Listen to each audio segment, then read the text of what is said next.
Broker Daily Uncut. Broker Daily Uncut. News, views and opinion about what's shaping Australia's mortgage and finance industry. Welcome back. Great to have you with us. I've got the professionals with me today. Thank goodness. Eva, Costa, how you going? Great. Good, Alex. How are you? Oh, I'm not too bad. Muddled through with, I forget his name now, Philip Tarrant, I think it is. Feels good. It was very good of him to jump in, get a different conversation. When Phil comes along, he doesn't have his finger on the pulse of what's happening at the coalface like you guys. But yeah, it was good to good to catch up with Phil. Sort of considered a number of things, and one of them being was me sort of coming across a brokerage that is marketing cashbacks to customers, which I haven't seen for a long time, but I do remember a number of groups that did that one, and one in particular that ended very badly. So, it was good catching up with Phil. But guys, what's going on? This has been happening actually this week. Yes. Quite a few good news in the market, new products, new rules. And of course, rate decision coming up. Yeah, Tomorrow, yeah. It's a big day tomorrow. Yeah. They're tipping for it to go up. So I think we're back at rate hikes. So evidentially, you guys have been looking very closely and sort of commenting on fixed rates, which is certainly an indicator. Yeah. What's the sort of the overview there now? So all the big four have now increased their fixed rates, and the later one I think was CBN by quite a lot. So there's nothing anymore for the big four under 5%.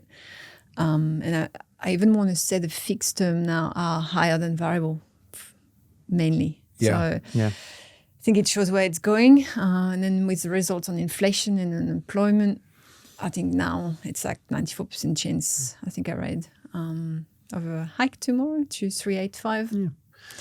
But I don't see, I personally don't see the activity slowing down regarding interest rates going up, because property prices traditionally have just constantly gone up regardless if the rates are going up or down. So listen, there will be some people in the market where they're thinking, you know what, I might hold back, but if you're holding back, you're going to be paying more of a price. It's just the prices aren't going to come down if that's what you're hoping for. It comes down to vendors, doesn't it? At the end of the day, you can only sell what's on the market. That's right. And there's a shortfall there. Yeah. Massive. Yep.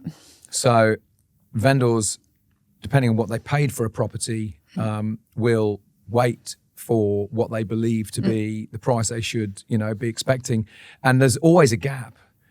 People always think their house is worth more than it really is. It's really, myself incled. It's like when you talk to a client, my property worth this, and then you do a valuation, you're like, oh, it's nowhere near that. But anyway. Yeah. And we all did the same. It does happen. But we saw Perth hitting the 1 million.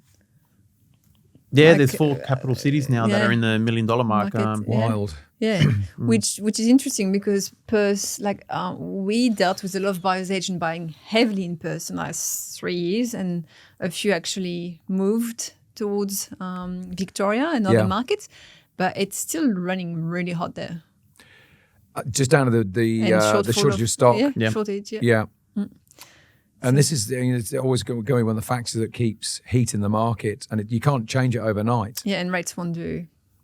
Rates aren't just going to do anything, because in the end, they're not building enough homes for the people that want to purchase. So ultimately, that comes down to, obviously, that's what it comes down to. And as we all know, supply and demand. If the supply is not there, the demand's just going to increase regardless of what the economics are outside of that. We got the first data back for the year, sort of on auctions.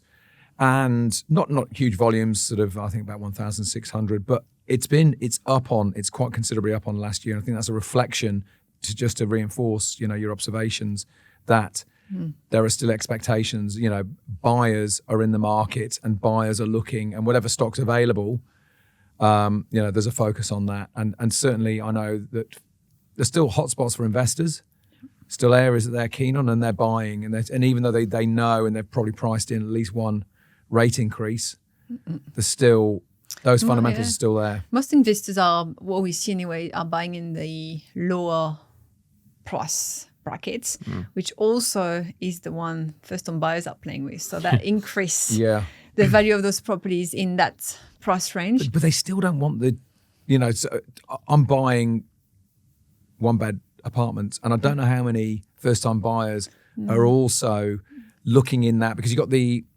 thresholds of what they can buy, and so I think they're often looking at the top end. Yeah. Correct. getting as buying whatever they can afford to buy, and still having this view that if they can get a house with a bit of land, that's what they want. That's correct. But we'll see. I think we'll see price increase in those markets, and regardless of what interest rates are doing.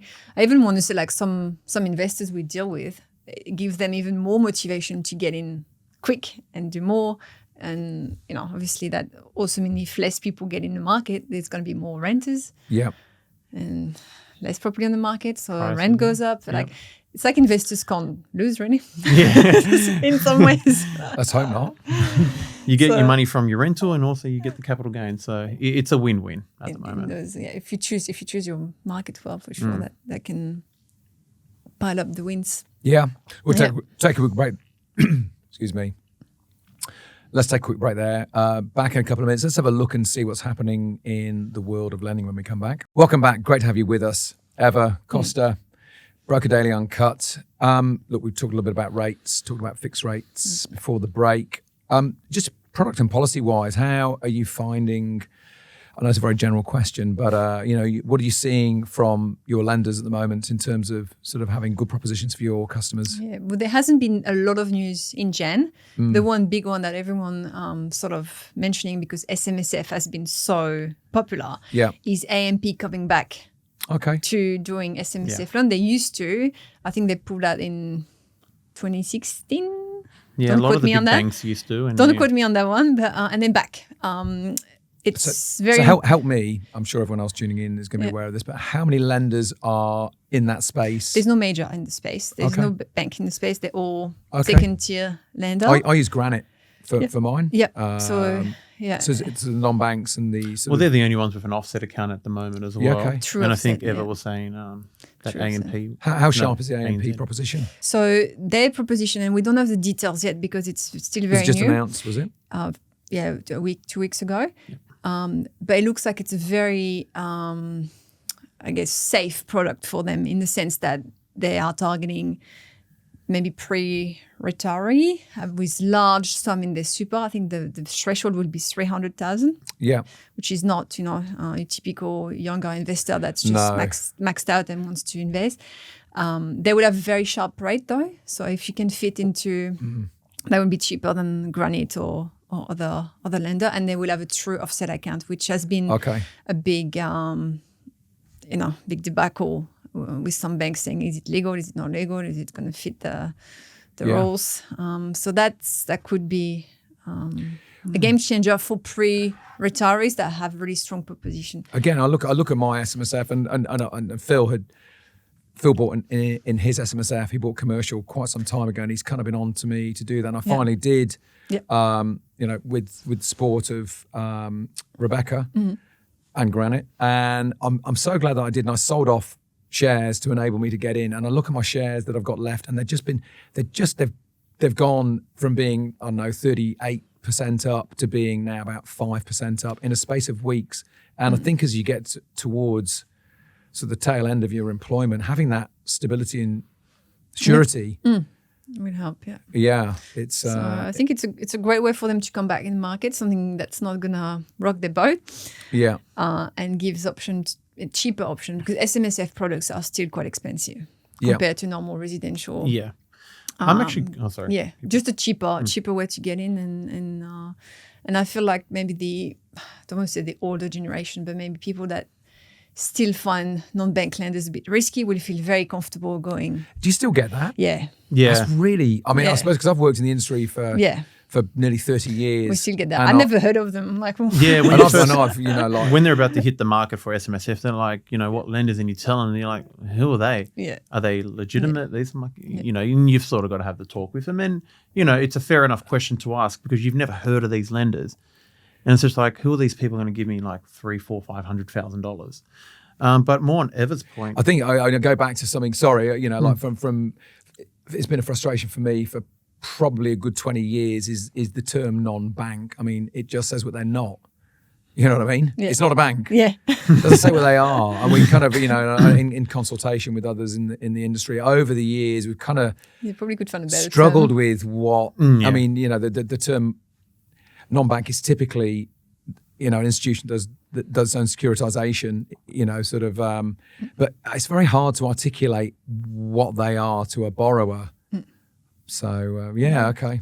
Yeah, I guess we just mentioned different regulation and options, really. That comes to option at the end. So, but I do think it would appeal to a certain type of people and they would feel more comfort going there, even though the threshold, it's not going to be for everybody. Yeah. It's going to be very clear, I don't know the details again, but I think it would be very black and white. Like you need to have your 2 years history worth of contribution. You need to be very... very clean clients to go there, but I think that will appeal to certain population that wants to get in SMSF.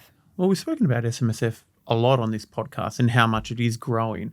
And it doesn't actually surprise me about a company like AMP have now entered the market because it is a growing segment of the lending market. So when the news came out and I got the email, I'm actually like, this is actually a pretty smart move. And this is just me, but I would actually expect more well-known banks to slowly start coming back into that area because what do you think it the is reason such a is growing they're not area. there? Why would you say that There was scrutiny around all the regulation and it's just that simple? Yeah.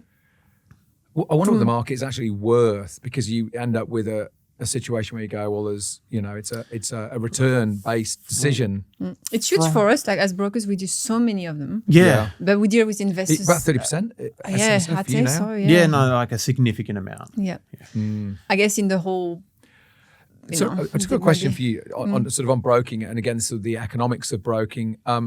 Is it any more work for a broker to do an SMSF than it is to do a standard investment loan? Obviously, vanilla loans is going to be There's a lot nice more and easy. documentation. Yeah. Like say, for example, your standard PAYG person, you got to get the standard documentation. A payslip's a payslip. You can't do much out of that. But with the SMSF, you've got to get their auditing papers, their SMSF trust, certified. Yeah.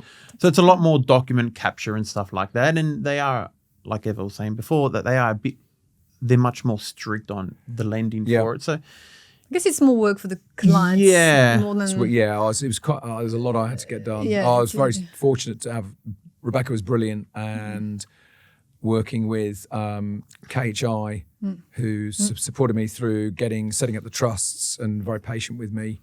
Yep. It's pretty painful, but it's done now. Yep. Yeah. Initially, there is a lot, like, especially when you don't know what's going on. You hear bare trust, trust deed, this and that. You can sort of get confused going like, isn't that the same thing? But here's the thing though, like if you're an investor or a buyer, I mean, everyone's got an SMSF, right? You don't have to be an investor to have an SMSF ever. Or don't have to be an investor, a property investor to have an SMSF. There's a growing percentage of Australians want to manage their own finances. And if you can be an enabler as a broker for that very specific requirement, hey, it's a really big door into not just other investments, but, like kind of control, personal, sort of principal place of residence and a whole range of other things. When you demonstrate that kind of ability to get that done. Yeah, no, definitely. And like you were saying, you've got shares in your SMSF. People also even opening it up to buy cryptocurrency now as well. And they're hedging their bets with everything. So, maybe crypto is probably a bit too...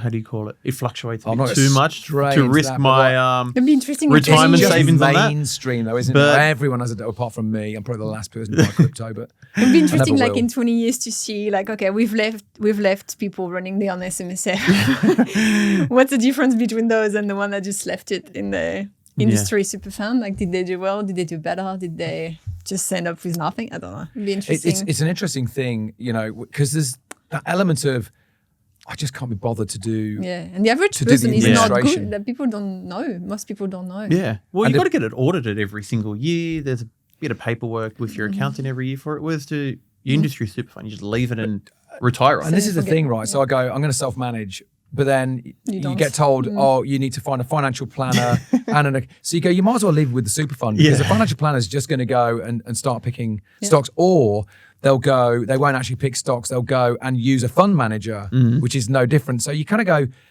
if I'm going to manage my own super, I'm going to do it myself and do a very bad job like I did. I mean, my super kind of went like this. Fortunately, at a point where it was, doing okay, I managed to get out the capital to put into my property, and I'm really pleased that I did. The rest of it now, like I say, it's up and down. It's But it would have done that in your industry super fund anyway. It's a bit more. Probably maybe not as much, but it would have gone up and down. But you got so many overheads in you. So maybe you pick maybe like very single targeted shares. Anyway, let's not go down that rabbit hole. That's for another podcast. Not one that I should be hosting. We'll take a quick break there, guys. Back in a couple of minutes. Welcome back, Alex, Eva, Costa with you. Got the professionals back, thank goodness. There's been some. You mentioned off air there was a couple of changes that have come through, or at least a clarification from APRA that's just come into play. Yeah, so APRA last year announced that banks should have no more than 20% of their book with 6% DTI on their clients. So that's 20% investor and 20% owner-occupier. That's in place now since yesterday. And during the months of Jan, we had quite a few clients quite concerned about, is that going to be into place right away? Am I going to be declined now? So when you say you had quite a few clients, how did that come through? Is this people that are going through finance at the moment? Yeah, how are they aware of this? How are your clients? Or is it you telling your clients there's been the changes? I think once people understand that, it's quite easy to be like, okay, let's say I'm on 100 grand, 6 times DTI 600. It's very quickly reached, right?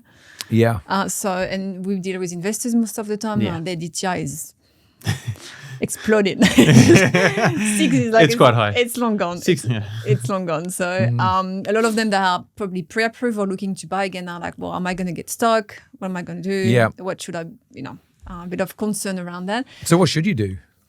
So I think the main thing is it's not really applicable just yet in some ways because the banks are far now from the 20% threshold. So it's not going to apply just yet. I don't know how long it's going to take, 6 months, a year. Interesting. It's going to take a long time. And that is only applicable to banks. And to quote what you don't like, non-banks. Non-banks lender won't have that regulation. Of course, because they're not APRA government. They're not APRA government. So here's the thing. So I'm going to chop back into our original because it does bother me. I've got nothing against the banks, love them, but like a huge support, always have been of the non-banks, and we sort of talk about there being this confusion from borrowers or a lack of kind of trust through lack of knowledge, but you look at them as an enabler. That there's a piece to be done. I've not yet worked out what it is. Yeah, I think it's an owner-occupier mentality of need the cheaper rate, and they don't have cheaper rate. No. And that's always like, well, I'm paying more for the same outcome. It's kind of part and parcel though with the same still lack of understanding with the borrower, with exactly what brokers do. I still hear, I think I mentioned I mentioned on the podcast a few weeks ago, I was dealing with an accountant that had this really fixed view that using a broker was more expensive. It's like... Yeah, right. Yeah. Interesting. How? We don't charge them? No. But it's just this... Okay. They don't know what you guys do. Yeah. They don't know what non-banks do. They kind of understand the concept of a property and a loan and banks, particularly sort of older generation. Yeah. Anyway. I guess it's good marketing as well. Like you hear Commonwealth Bank everywhere, Westpac everywhere, but do you hear sort of your Granites and your Bluestones anywhere? No. Like you don't hear them, and then you think, oh, who are these people? I've never heard of them. Well, this is the thing with chief economists, and one of the things that AMP did so well so many years ago with Shane Oliver.